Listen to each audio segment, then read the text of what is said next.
দর্শক বন্ধুরা, আপনারা থাম্বনেলে দেখছেন যে আমি বলেছি অ্যাম্পলিফায়ারের সাউন্ড ক্লিয়ার হয় না কেন। সো আমি আজ সেই সম্পর্কে কিছু কথা বলবো। অ্যাম্পলিফায়ারে সাউন্ড ক্লিয়ার হয় না কেন। প্রথমত, আমাদের অ্যাম্পলিফায়ারের সাউন্ড ক্লিয়ার হয় না আমাদের আইসি সমস্যার কারণে। অনেক সমস্যার কারণেই হতে পারে সাউন্ড ক্লিয়ার হয় না।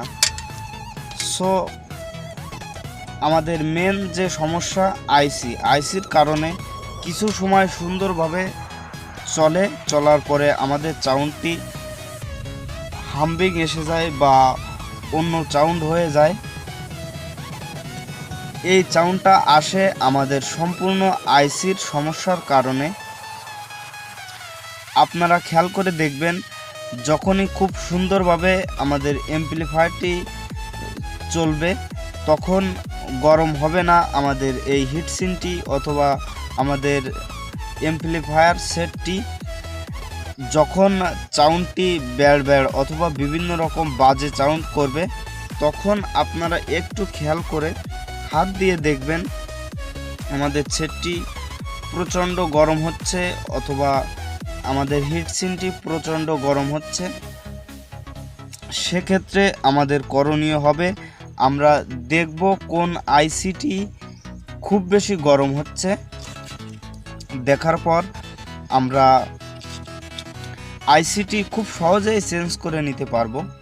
আমরা আইসির নাম্বার দেখব। আমাদের এখানে আইসির নাম্বার দেওয়া রয়েছে, আপনারা দেখতে পাচ্ছেন 4440।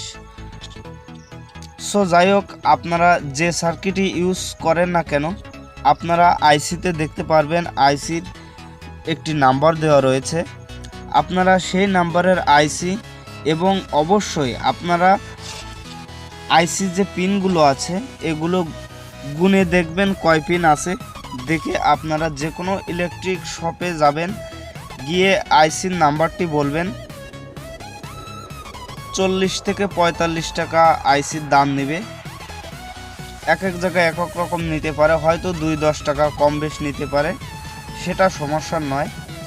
আপনারা খুবই সহজে 40 থেকে 50 টাকা খরচ করে আইসি দোকান থেকে ক্রয় করে এনে বাড়িতে একটি সোল্ডারিং আয়রন দিয়ে চেঞ্জ করে নিতে পারবেন। যাই হোক, আইসি বোঝার জন্য আপনাদের কিছু সময় সেটটি চালাতে হবে এবং আইসির উপর হাত দিয়ে বুঝতে হবে যে আমাদের আসলে আইসির সমস্যা কিনা। আইসির সমস্যা হলে আপনাদেরকে তো বললামই, আপনারা যে কোনো ইলেকট্রিক শপ থেকে ক্রয় করে এনে বাড়িতে লাগিয়ে নিতে পারবেন। খুবই সহজে আপনারা লাগিয়ে নিতে পারবেন। যেরকমটা বসানো রয়েছে, সোল্ডারিং আয়রন দিয়ে সুন্দর করে আইসিটি উঠিয়ে বসিয়ে নিতে পারবেন। তাহলে আপনাদের মাত্র 40 থেকে 50 টাকায় আপনার 1200 থেকে 2000 টাকা দামের সেটটি খুব সুন্দরভাবে রিফায়ারিং হয়ে যাবে আপনাদের একদমই খুবই অল্প খরচে। সো যাই হোক, আমি বেশি কথা আজ আর বলবো না, এখানে আমার ভিডিওটি শেষ করছি। দর্শক বন্ধুরা, আপনাদের যদি আমার ভিডিওটি ভালো লাগে তাহলে আমার চ্যানেলটি সাবস্ক্রাইব করুন এবং একটি লাইক দিবেন। আমি আজ এখানে আমার ভিডিওটি শেষ করছি। ততক্ষণ আপনারা ভালো থাকেন, সুস্থ থাকেন। ধন্যবাদ।